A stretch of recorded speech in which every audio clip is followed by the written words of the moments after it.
Magandang araw mga ka-solar. So muli nagbabalik ang inyong ka-solar, si Solarens.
Andito tayo ngayon sa Magalang, Pampanga.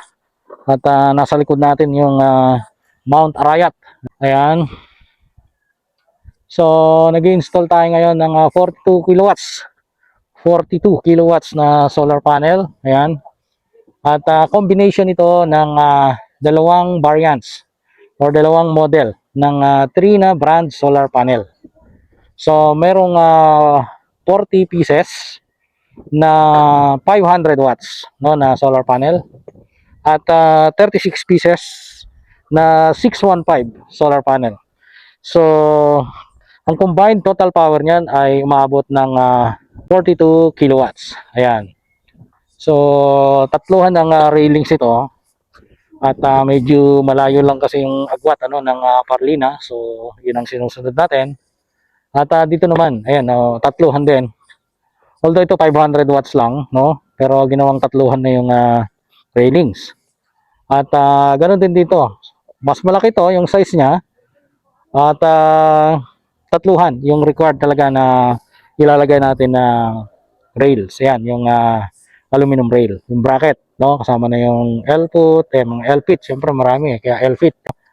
So, medyo mas magastos lang ano pagka dumarami yung railings. So ngayon ay nagpapaneling na kami at maglalagay na ng PV module at merong combination ng series and parallel connection dito.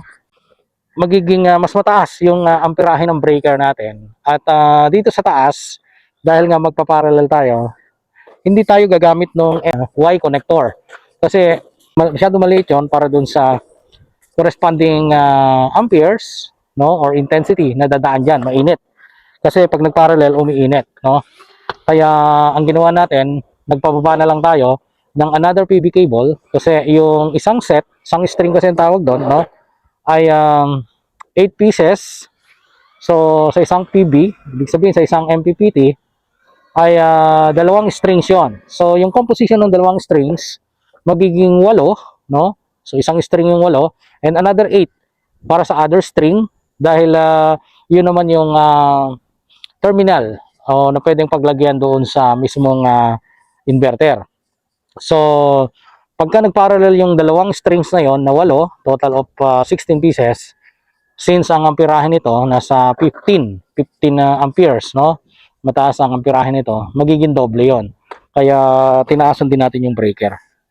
So mako-compensate na niya no yung requirement ng amperes dahil nag-parallel.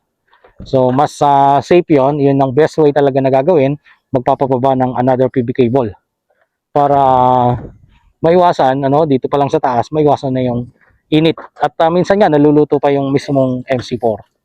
So yun yung gagawin natin at kasalukuyan na nga nilang ginagawa ngayon, naglalagay ng kable. Ayan, so pababayan doon at nandun sa baba yung ating inverter, dalawang 18 kilowatts 18 no, dalawang 18 kilowatts na DEA brand solar power inverter. At merong 8 piraso na battery, 314 ampere hours ang capacity ng bawat isa. So aabot sa 128 kilowatt hours yan ang magiging total energy. So dito, kayang-kaya niyang punuin yan no? Kasi nasa 42 kilowatt. Pero may chances na almost everyday mapupuno yon dahil hindi nila may-use up ng 10% until 90% na depth of discharge. Hindi naman nila may-use up yon.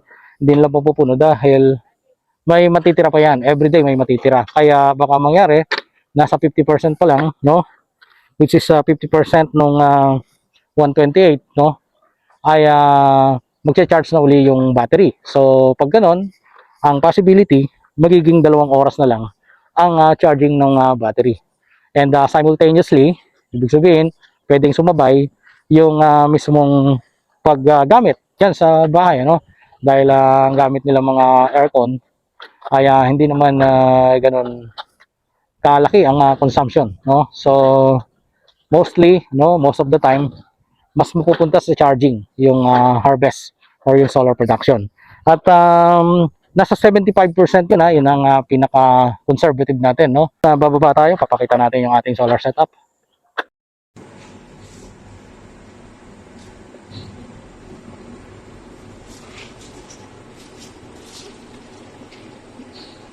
So, ayan, magse-set na muna tayo. Gabi na kasi, ano, pinapasok muna natin yung grid natin. Grid. Ayan, at hindi pa tayo naka-connect sa Wi-Fi, ha. Ayan, hindi pa na tayo naka-connect sa Wi-Fi. So, makikita nyo, dapat tanggalin natin yung sa basic setting. Ayan, yung beep sound. Ayan. Tapos dito naka-off. So, ang gagawin natin ay ipaparallel na natin, no? Ipaparallel. So, sa pagpaparallel, may kita nyo, hindi pa tayo nag-on nito, ha? At pati yung DC switch, hindi pa. Kasi gabi na rin naman. Ito, dalawa, DC switch yan. At yung gagawin natin, pag nag-parallel tayo, ayan, pupunta tayo sa advanced function. Ayan. And since ito yung master na gagawin natin, check natin yung parallel and then master. Ayan, so 0-1 yan. So bago natin i-confirm, punta tayo dito sa slave. Ayan. Slave, then advanced function. Na-connect na yung ano na. Okay, so parallel, tama yun na slave, pero dito sa Modbus SN, kailangan number 2 yan. Okay, so i-check ko na rito. Ayan, confirm. Makikita nyo, S02. Ganun din dito. Ayan, M01. So, ayan mga ka-solar, up and running na, no? Ito na yung batteries natin. So, dito ko nilagay yung master. Ito yung first na slave, second slave, third slave, fourth slave, fifth slave, sixth slave, seventh slave. So, 8 piraso. At nakikita rin yan lahat dito sa app. Tingnan natin sa application. Dige. Ayan. Buksan natin, ha. So, makikita natin dalawang nakaparallel na inverter. Ayan. So, medyo mabagal lang mag-reading. Marami-rami yung ating pinomonitor. Ayan. Eto na. So, eto na mismo yon. At, ayan, mababa yung kanyang load, no? Kasi hindi pa natin nailalagay lahat ng PV. Ayan. So, 3 pa lang yung gumagana na PV dyan. At may kita mo, load side, may UPS load. Ayan, 1.67. So, tama-tama, no? 1.67 dahil dito consolidated na yan, magkasama na. Pero kung titingnan mo rito, eto, ayan, oh, nasa 8 lang ba? Ayan, 94, 940, 940, 1.6. Medyo late lang ito. So, pag pinagsama natin yung nakalagay dito sa master, ito, tsaka dito sa slave, ayan, dito sa mismong app, consolidated na yan. Magkasama na. So, medyo delayed lang dito sa app. At, ayan, kung makikita nyo rito, 584, yun sa battery. Ayan, 584, 451 nga eh. Yung real time. Ayan. So, ganun din dito. So, hapon na rin kasi. At 4:25, no? 4:25. Ayan na. Yan ang oras natin. Kaya wala na masyadong na-harvest. Good na tayo. Good to go na. Pagkatapos natin mailagay yung mga cover at saka yung ibang connections dito sa DC side. Yan, sa solar panel. Okay. So, doon naman sa mga nagtatanong kung ano yung kable na ginamit natin sa AC at saka sa DC. Ayan. Gumamit tayo ng kable para sa load side ng 50 mm, 50 mm squared, ganun din sa grid side. Pero ito, yung total system niya, yung doon sa mismong yung total load ng bahay na ito ay actually pang 16 kilowatts lang. Pero dahil nga ang gusto ng client ay magkaroon siya ng autonomy. Ayan, autonomy, ibig sabihin, magkaroon siya ng freedom from electricity na kung sakaling magkaroon man ng ulan, ay tuloy-tuloy siyang merong battery bank. Kaya, ang nangyari, para masustain yung power na magkaroon ng reservation ng energy, ay kinakailangan damihan ng battery. Ayan. At para dumami yung battery, kinakailangan may corresponding number of panels para yung PV module para mapuno itong mga battery to. At base nga doon sa sizing na ginawa, nagkaroon tayo ng 42 kilowatts na solar panel para dito. Sumusunod sa sizing ay yung inverter. Dahil kung maglalagay tayo ng mababang inverter, kagaya ng 8 kilowatts, hindi nakakayanin ng 42 kilowatts na solar panel. Kaya, ang nangyari ay kinakailangang lakihan natin yung inverter. Bukod pa ron, ang isang reason kaya malaki yung inverter, para lahat ng load sa bahay ay mapunta na sa load side. Ayan. So, ibig sabihin, kung magkaroon man ng brownout, hanggat merong charge ng battery, walang problema. Hindi nila mararamdaman na magkakaroon ng brownout. Dahil lahat yan, lahat ng kanilang mga appliances ay nakaload na mismo sa load side ng nakaparallel natin na system. Okay, so kaya makikita nyo, malalaki yung wire, pero iyan ay i-match natin, i-match natin doon sa kanyang specs. So kung ma-check natin yung nakalagay sa manual, ay exactly similar yan. Parehas na parehas ang sizing. Pero sa actual load niyan, ay mas mababa pa. Kaya ang mangyayari, hindi man lang papawisan yung mga kable na yan. So malalaki yan At naka-color coding tayo. Ayan, makikita nyo, yung line natin, black, at yung neutral, white. So, may ground din tayo dyan na ginamit. At yung battery cable, ganun din. So, since ang positive ay dalawang terminals, nilagay natin na dalawang 50 mm squared yan. So, lumalabas, 50-50, 100 na yan. Ganun din dun sa negative. At gumamit na tayo ng busbar yan. So, tuloy-tuloy yan hanggang doon. Walang putol, 3 meters yan, walang putol.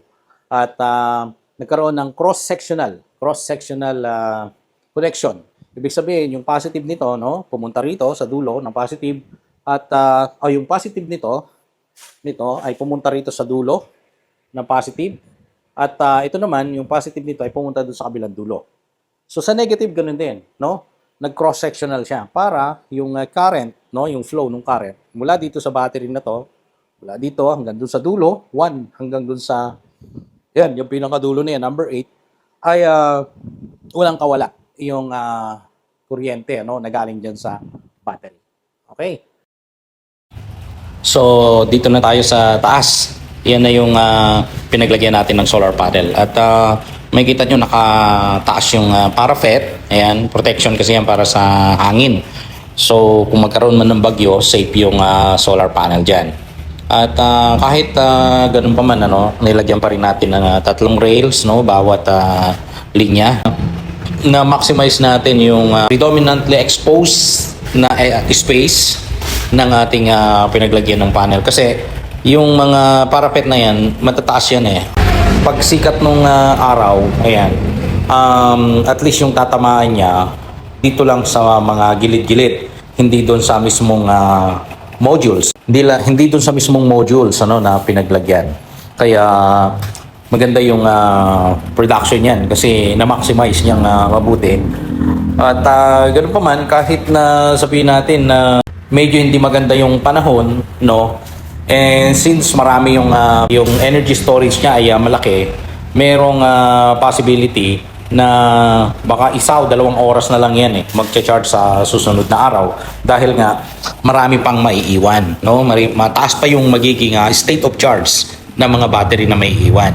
Ang reason ay unang-una, yung kanilang consumption hindi ganoon kalakasan. At na-mention ko na nga dahil doon sa autonomy, no, yung freedom from electricity, kaya ganun kalaki yung battery bank niyan or yung battery energy storage system. So, yan ang ating setup dito sa Pampanga. So, yan lang muna mga kasolar at maraming salamat sa panonood. Muli ang inyong kasolar, si Solar.